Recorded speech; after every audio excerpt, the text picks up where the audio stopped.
നമുക്കൊപ്പം K S Hariharan ടെലിഫോണിൽ ചേരുന്നു. നന്ദി ശ്രീ കെ എസ് ഹരിഹരൻ, ഈ സമയത്ത് ഞങ്ങൾക്കൊപ്പം പ്രതികരിക്കാൻ ചേർന്നതിൽ. കാരണം നേരത്തെ അങ്ങേ ക്ഷണിച്ചപ്പോൾ RMP ഒരു നിലപാടെടുത്തിട്ടുണ്ട് എന്നാണ് ഞങ്ങൾ മനസ്സിലാക്കിയത്. എങ്കിലും കാര്യങ്ങൾ വിശദീകരിക്കാൻ അങ്ങ് വന്നതിലുള്ള നന്ദി അറിയിക്കുന്നു. ശ്രീ കെ എസ് ഹരിഹരൻ, ആ പ്രസംഗം എങ്ങനെ സംഭവിച്ചതാണ്? അതൊരു പൊതുസ്ഥലത്ത് നടന്ന പ്രസംഗമാണ്, എഴുതി തയ്യാറാക്കിയ പ്രസംഗമല്ല. നമുക്കെല്ലാവർക്കും അറിയാലോ, പ്രാസംഗികരെ സംബന്ധിച്ച് ചിലപ്പോൾ അവർ നേരത്തെ മനസ്സിൽ കാണാത്ത ചില കാര്യങ്ങൾ അങ്ങനൊരു കയറി വന്ന ഒരു സംഗതിയാണ്. ബോധപൂർവ്വം ഉദ്ദേശിച്ച് പറഞ്ഞതല്ല. പ്രസംഗത്തിനിടയിൽ കയറി വന്ന തെറ്റായ ഒരു പരാമർശമാണ്. അത് ബോധ്യപ്പെട്ടപ്പോൾ തന്നെ ഞാനത് എൻ്റെ ഫേസ്ബുക്കിലൂടെ അത് നിർവ്യാജം ഖേദം പ്രകടിപ്പിക്കുകയും ചെയ്തു. പ്രസംഗങ്ങളിൽ തെറ്റ് വരുന്നത് കേരളത്തിലെ ആദ്യത്തെ സംഭവമല്ല. നാക്കുപിഴ എന്നാണ് അതിന് പറയുക. അതൊരു പലതരത്തിലുള്ള വൈകാരിക സമ്മർദ്ദങ്ങൾക്കിടയിൽ സംസാരിക്കുമ്പോൾ ഉണ്ടാവുന്ന ഒരു സാധാരണ കാര്യമാണ്. എല്ലാ പ്രാസംഗികർക്കും അത് വരാറുണ്ട്. അതൊരു പുതിയ കാര്യമോ എൻ്റെ ഭാഗത്തുനിന്ന് വന്ന ആദ്യമായിട്ട് കേരളത്തിൻ്റെ ചരിത്രത്തിൽ ആദ്യമായിട്ട് വന്ന പിഴവോ അല്ല. പക്ഷേ ഒരു കാര്യം നടന്നിട്ടുണ്ട്. പലരും അത്തരം തെറ്റുകളെ ഞാൻ പറഞ്ഞത് ശരിയാണെന്ന് പറഞ്ഞ് ന്യായീകരിക്കുമ്പോൾ ഞാനത് കഴിഞ്ഞ് ഒരു മണിക്കൂറിനുള്ളിൽ തന്നെ എൻ്റെ ഫേസ്ബുക്കിൽ ഇങ്ങനെ ഒരു തെറ്റ് വന്നിട്ടുണ്ട് എന്ന് പറഞ്ഞ് നിർവ്യാജം ഖേദിക്കുന്നു എന്ന് പറഞ്ഞ് പോസ്റ്റ് ഇടുകയുണ്ടായി. ശ്രീ കെ എസ് അത് ഹരിഹരൻ, കേരളത്തിൽ ആരും ഇതുവരെ ചെയ്തിട്ടില്ല. അതൊരു നാക്കുപിഴയാണെന്ന് ബോധ്യപ്പെട്ടത് ഒരു മണിക്കൂർ കഴിഞ്ഞാണ്. ഒരു മണിക്കൂർ കഴിഞ്ഞാണ് അത് പലരും എന്നെ വിളിച്ചിട്ട് അത് പറഞ്ഞത്. കാരണം പ്രസംഗം കഴിഞ്ഞ് ഞാൻ തിരിച്ച് വീട്ടിലേക്ക് വരികയായിരുന്നു. ആ സമയത്താണ് വീണ്ടും റീവൈൻഡ് ചെയ്തപ്പോഴാണ് എനിക്കത് പലരും അതിനിടയ്ക്ക് വിളിച്ചു, മീഡിയയിൽ വരുന്നുണ്ടെന്ന് പറഞ്ഞു. അപ്പോഴാണ് ഞാൻ അതിനെക്കുറിച്ച് കുറെ കൂടി ഗൗരവമായിട്ട് ചിന്തിച്ചത്. അതൊരു പെശകാണല്ലോ എന്ന് ചിന്തിച്ചത്. അപ്പം തന്നെ തിരുത്തുകയും ചെയ്തു. അങ്ങ് ഞാൻ മനസ്സിലാക്കിയിടത്തോളം, ഞാൻ അങ്ങയെക്കുറിച്ച് കേട്ടിട്ടുണ്ട്, അങ്ങ് കാര്യങ്ങളെ വസ്തുനിഷ്ഠമായി വിലയിരുത്താൻ ശ്രമിക്കുന്ന ഒരു സൈദ്ധാന്തികനായ രാഷ്ട്രീയ നേതാവ് കൂടിയാണ്. അപ്പോൾ നോക്കൂ, നാക്കുപിഴ എന്ന് പറയുന്നത് ഒരു വാക്ക് മാറുന്നതോ അതല്ലെങ്കിൽ ഒരു സ്പെല്ലിംഗ് മാറുന്നതോ നാക്കുപിഴയാണ്. ഇല്ലെങ്കിൽ ഒരു അനവസരത്തിലൊരു പ്രയോഗം വരുന്നത് ഒരു നാക്കുപിഴയാണ്. പക്ഷേ കെ എസ് ഹരിഹരൻ പറയാൻ ശ്രമിച്ചത്, ഞാനിത് കെ എസ് ഹരിഹരൻ പറഞ്ഞതിൽ മാത്രമല്ല, ഇത് ഇത്തരത്തിൽ സംഭവിക്കുന്ന എല്ലാ രാഷ്ട്രീയ നേതാക്കൾക്കുമായുള്ളൊരു തുറന്ന ചർച്ചയാണ്. ഞാൻ കെ എസ് ഹരിഹരനെ ഏതെങ്കിലും തരത്തിൽ ഈ ചർച്ചയിലൂടെ അങ്ങ് നശിപ്പിച്ച് കളയാമെന്ന് ഉദ്ദേശിച്ചുകൊണ്ട് ചോദിക്കുന്നതുമല്ല. പക്ഷേ അറിയേണ്ട ഒരു കാര്യം, ഇപ്പോൾ ഒരു പോണോ ചിത്രത്തിൽ അഭിനയിക്കുന്നു എന്ന് പറയുമ്പോൾ അതുമായി ബന്ധപ്പെട്ടൊരു ചിന്ത രൂപപ്പെടുമല്ലോ.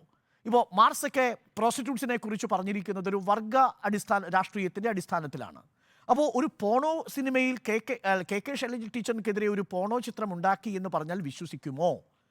കറക്റ്റ്, അത് താങ്കൾ പറഞ്ഞത് ശരിയാണ്. ആരെങ്കിലും വിശ്വസിക്കുമോ അങ്ങനെ? കാരണം ടീച്ചറെ പോലെ ഇത്രയും മഹാരാധ്യ ഒരു നേതാക്കൾ തെരഞ്ഞെടുപ്പിൻ്റെ സമയത്ത് ഇങ്ങനൊരു പോണോ ചിത്രം ഉണ്ടാക്കി എന്ന് പറഞ്ഞാൽ ആരും വിശ്വസിക്കില്ല. പക്ഷെ രണ്ടാമത് പറയുന്നു, അത് മഞ്ജു വാര്യരെ പോലൊരു നടിയുടെ പോണോ ചിത്രം നിർമ്മിച്ചു എന്ന് പറഞ്ഞാൽ അത് വിശ്വസിക്കാമെന്ന് പറയുമ്പോൾ എന്താണ് കെ എസ് ഹരിഹരൻ അർത്ഥമാക്കുന്നത്? അല്ല, അതാണ് ഞാൻ അനവസരത്തിലുള്ള തെറ്റായ പ്രയോഗമാണെന്ന് പറഞ്ഞ് ഒഴിവാക്കിയത്. അത് ബോധപൂർവ്വം ചിന്തിച്ചാണെങ്കിൽ ഞാൻ പറയില്ലല്ലോ. നമ്മൾ പറഞ്ഞു പോകുന്നതിനിടയ്ക്ക് കയറി വന്ന തെറ്റായ ഒരു പ്രയോഗമായതുകൊണ്ടാണ് അത് തള്ളിക്കളയേണ്ടി വന്നത്. അതായത് അതിനകത്ത് അടങ്ങിയിരുന്ന സ്ത്രീവിരുദ്ധ പരാമർശം ശൈലജ ടീച്ചറിനെതിരെ മാത്രമല്ല, അതിനകത്തൊരു ബോഡി ഷേമിംഗ് എലമെന്റ് ഉണ്ട്. അത് മനസ്സിലാക്കിയിരുന്നോ കെ എസ് ഹരിഹരൻ? തീർച്ചയായിട്ടും അത് എനിക്ക് ബോധ്യമുണ്ട്.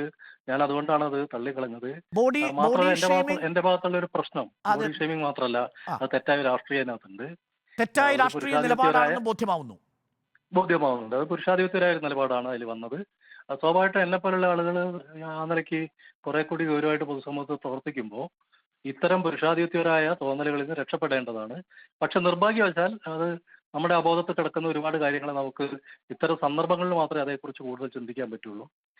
ഭാവിയിൽ പൊതുസമൂഹത്തിന് മുമ്പിൽ നിൽക്കുമ്പോൾ ഇത്തരം കാര്യങ്ങളിൽ കൂടി കൂടുതൽ ജാഗ്രത പുലർത്തിയിട്ട് ഈ പുരുഷാധിപത്യപരവും സ്ത്രീവിരുദ്ധമായ ഘടകങ്ങൾ ഒഴിവാക്കിക്കൊണ്ടുള്ള രാഷ്ട്രീയ പ്രവർത്തനത്തിലേക്ക് പോകാൻ വേണ്ടിയാണ് ഞാൻ ശ്രമിക്കുക. ഇപ്പൊ താങ്കൾക്കെതിരെ കലാരംഗത്തുള്ളവരും പ്രതികരിച്ചു തുടങ്ങിയിരിക്കുന്നു. നാടക നടിമാർ, സിനിമാ താരങ്ങൾ, ഇവരൊക്കെ താങ്കൾക്കെതിരെ പ്രതികരിച്ചു തുടങ്ങിയിരിക്കുകയാണ്. കാരണം ഒരു കാലഘട്ടത്തിൽ ഈ നാടക നടിമാരെയൊക്കെ പല രീതിയിൽ മോശമായി ചിത്രീകരിച്ചൊരു കാലഘട്ടമുണ്ടായിരുന്നു. ഇപ്പോൾ ഇവിടെ ഒരു നടിയെ തിരഞ്ഞെടുക്കുമ്പോഴും ആ ബോധ്യത്തിൻ്റെ തുടർച്ചയാണ്. അതിനകത്തൊരു ഫ്യൂഡൽ എലമെന്റ് ഉണ്ട്. അത് പുരുഷാധിപത്യം മാത്രമല്ല എന്നതും പ്രകടമാണ്. തീർച്ചയായിട്ടും അവരുടെ വിമർശനങ്ങളെ ഞാൻ ഉൾക്കൊള്ളുന്നു. അവർ പറയുന്നതിൽ യാഥാർത്ഥ്യമുണ്ട്. അതിനൊന്നും ഞാൻ തള്ളിക്കളയുന്നില്ല. പക്ഷെ നിങ്ങൾ മനസ്സിലാക്കേണ്ട ഒരു കാര്യം, കേരളത്തിൽ ആകെ ഇത്തരം കാര്യങ്ങളിൽ ഒരു ഖേദപ്രകടനം നടത്തിയ ഒരേ ഒരാൾ ഞാനാണ്. വേറെ ഒരുപാട് ആളെ പേരൊന്നും ഞാൻ പറയുന്നില്ല. അവരാരും ഖേദിച്ചിട്ടില്ല. ഞാനിതൊരു തന്ത്രപരമായിട്ട് രക്ഷപ്പെടുന്നതല്ല. എനിക്കത് പൂർണ്ണമായ രാഷ്ട്രീയ ബോധ്യത്തിന്റെ അടിസ്ഥാനത്തിൽ ചെയ്യുന്നതാണ്. പിന്നെ നാടക പ്രവർത്തകരും സിനിമാ നടികളും ഒക്കെ ഇങ്ങനെ ഒരു കാര്യം പറയുമ്പോൾ തന്നെ നമ്മൾ മനസ്സിലാക്കേണ്ട ഒരു കാര്യം, കേരളത്തിലെ ഏറ്റവും പ്രധാനപ്പെട്ട ഒരു വലിയ സിനിമയുമായി ബന്ധപ്പെട്ട ഒരു സംഭവത്തിനകത്തെ ഗവൺമെന്റ് വെച്ച ഒരു കമ്മീഷന്റെ റിപ്പോർട്ട് പോലും കേരളത്തിൽ ഇതുവരെ പബ്ലിഷ് ചെയ്തിട്ടില്ല. ആ കാര്യം കൂടി ഈ രംഗത്തുള്ള അല്ല അത് WCC ആണ് താങ്കൾ ഉദ്ദേശിച്ചതെന്ന് എനിക്ക് മനസ്സിലായി. പക്ഷേ ആ നടിക്ക് നേരിട്ട അപമാനത്തെ താങ്കൾ എങ്ങനെയാണ് പരിഹരിക്കുക?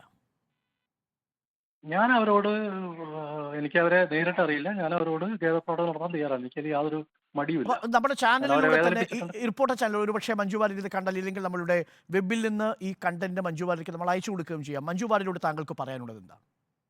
തീർച്ചയായും അതൊരു തെറ്റായ പ്രയോഗമായിരുന്നു. അവരെ അത് വേദനിപ്പിച്ചിട്ടുണ്ടെങ്കിൽ ഞാൻ അതിന് മാപ്പ് ചോദിക്കാൻ തയ്യാറാണ്. എനിക്കത് യാതൊരു മടിയുമില്ല. ടീച്ചറിനോടും ഈ ബോഡി ഷെയ്മിംഗ് അടക്കം അതിൽ വരുന്നതിൽ തീർച്ചയായും എനിക്കതിൽ യാതൊരു മടിയില്ല. കാരണം ഇത് എൻ്റെ ഭാഗത്ത് വന്ന രാഷ്ട്രീയമായ ഒരു പിഴവാണത്. ആ പിഴവ് അംഗീകരിക്കാൻ തിരുത്താനും എനിക്ക് യാതൊരു മടിയില്ല. അതിൽ വേറെ പ്രശ്നം ശൈലജ ടീച്ചറിനോടും മഞ്ജു വാര്യരോടും ശ്രീ ഹരിഹരൻ മാപ്പ് ചോദിക്കുന്നു. തീർച്ചയായിട്ടും അതിലെന്താ പ്രശ്നം? അതിൽ യാതൊരു ബുദ്ധിമുട്ടും എനിക്കില്ല. ഒരു കാര്യം കൂടി ശ്രീ ഹരിഹരൻ, ഇന്നിപ്പോൾ താങ്കൾക്കെതിരെ കേസ് കൊടുത്തിരിക്കുകയാണ് DYFI. ആ കേസിനെ താങ്കൾ എങ്ങനെയാണ് നേരിടാൻ പോകുന്നത്? കേസ് നിയമപരമായിട്ട് തന്നെ നേരിടും. കാരണം ഞങ്ങൾക്കെതിരെ ഒരുപാട് കേസുകൾ പല വട്ടത്തിൽ DYFI, SFIയും CPM ഒക്കെ കൊടുത്തിട്ടുണ്ട്. അത് നിയമപരമായിട്ട് നേരിടും. ശരി, കേസിന്റെ ഒരു കാര്യം കൂടി, ഇന്നിപ്പോൾ KK രമ വല്ലാതെ ഡിഫൻസിലാവുന്നത് നമ്മൾ കണ്ടു. ഞങ്ങളുടെ മാധ്യമപ്രവർത്തകരുടെ ചോദ്യങ്ങൾക്ക് താങ്കളുടെ ഒരു നേതാവിനെ പ്രതിസന്ധിയിലാക്കിയ ഒരു സ്റ്റേറ്റ്മെന്റ് ആയിരുന്നു. UDF നേതാക്കളെയും പ്രതിസന്ധിയിലാക്കി. പക്ഷേ ഈ പാർട്ടിയുടെ ഈ കേന്ദ്ര കമ്മിറ്റി അംഗം എന്ന നിലയിൽ താങ്കൾ തുടരാനാണോ തീരുമാനിച്ചിരിക്കുന്നത്? അല്ല, അത് പാർട്ടിയാണ് തീരുമാനിക്കുന്നത്. അല്ല, ഞാൻ പാർട്ടിയുടെ തീരുമാനമല്ല ചോദിച്ചത്. പാർട്ടി നടപടി എടുക്കട്ടെ. ഇക്കാര്യത്തിൽ താങ്കൾ പാർട്ടിയെയും പാർട്ടി നേതാവിനെയും മുന്നണിയെയും ഒരു കുരുക്കിലാക്കിയിരിക്കുന്നു. ഈ ഘട്ടത്തിൽ അതിൻ്റെ ഉത്തരവാദിത്വം ഏറ്റെടുത്ത് അങ്ങ് പദവിയിൽ നിന്ന് ഒഴിയുന്നുണ്ടോ എന്നതാണ് ചോദ്യം. കാരണം അതൊരു ചെറിയ തെറ്റല്ല. അങ്ങ് പറഞ്ഞതുപോലെ അങ്ങ് തുറന്നു പറയുന്നു എന്നതിലാണ് ഞാൻ കാണുന്ന ഒരു പോസിറ്റീവായിട്ടുള്ളൊരു എലമെൻറ്റ്. അതെല്ലാ രാഷ്ട്രീയ നേതാക്കൾക്കും മാതൃകയാണ്. പക്ഷെ അതുകൊണ്ട് തീരുന്നില്ല. ഈ ഉത്തരവാദിത്വം പറയുന്ന ഘട്ടത്തിൽ അങ്ങ് ആ ഭാരവാഹിത്വത്തിൽ നിന്ന് ഒഴിയാൻ തയ്യാറാണോ? കമ്മ്യൂണിസ്റ്റുകാരെ സംബന്ധിച്ച് സ്വയം വിമർശനമാണ് ഏറ്റവും പ്രധാനപ്പെട്ട കാര്യം. തിരുത്തുക എന്നുള്ളതാണ്. തെറ്റുപറ്റിയാൽ തിരുത്തുക എന്നുള്ളതാണ്. അത് തിരുത്തിയിട്ട് മുന്നോട്ട് പോകുക എന്നുള്ളതാണ്. മറ്റു കാര്യങ്ങൾ പിന്നീട് വരുന്നതാണ്. ഞാൻ തിരുത്തുകയാണ് ചെയ്യുന്നത്. സ്വയം വിമർശനം അംഗീകരിക്കുകയാണ് ചെയ്യുന്നത്. സമൂഹത്തിൽ നിന്ന് വരുന്ന വിമർശനങ്ങളെ പോസിറ്റീവായിട്ട് കാണുകയാണ് ചെയ്യുന്നത്.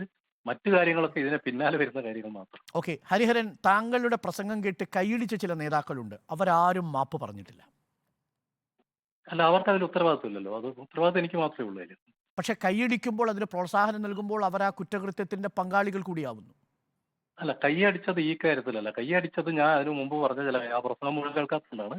മുമ്പ് പറഞ്ഞ രാഷ്ട്രീയമായ ചില രൂക്ഷ വിമർശനങ്ങളുണ്ട്. ആ കാര്യത്തിൽ അവർ കൈയടിച്ചിട്ടുണ്ടാവും. ഇതിൽ അവർ കൈയടിച്ചിട്ടൊന്നുമില്ല. ആ പ്രസംഗത്തിന്റെ ചെറിയ അരമണിക്കൂറോളമുള്ള പ്രസംഗത്തിന്റെ 1 മിനിറ്റാണ് എല്ലാവരും കേട്ടിട്ടുള്ളത്. ഒരു കാര്യം കൂടി, പ്രസംഗം മുഴുവൻ കേൾക്കണം നല്ലത്. ആ മുന്നണിയുടെ വിശദീകരണ യോഗത്തിന്റെ രാഷ്ട്രീയ ലക്ഷ്യത്തെ താങ്കളുടെ ഈ പ്രസംഗം പരാജയപ്പെടുത്തി എന്ന് തോന്നുന്നുണ്ടോ? അങ്ങനെ ഞാൻ കരുതുന്നില്ല. അങ്ങനെ എനിക്ക് തോന്നുന്നില്ല. പക്ഷെ എന്റെ ഭാഗത്ത് ഒരു പിഴവ് വന്നിട്ടുണ്ട്. ആ പിഴവ് ഞാൻ തിരുത്തുകയാണ്. അത്രയോ.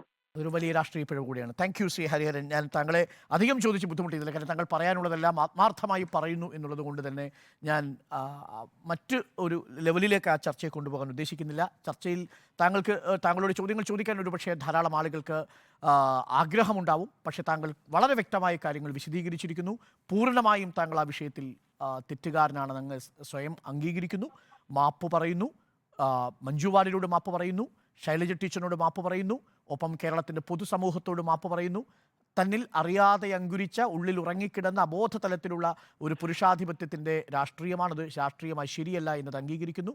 ബോഡി ഷെയ്മിംഗ് ആണെങ്കിലും സ്ത്രീവിരുദ്ധ പരാമർശത്തെയും പൂർണ്ണമായിട്ടും മാപ്പപേക്ഷിക്കുകയാണ് Hariharan. Thank you Shri KS Hariharan.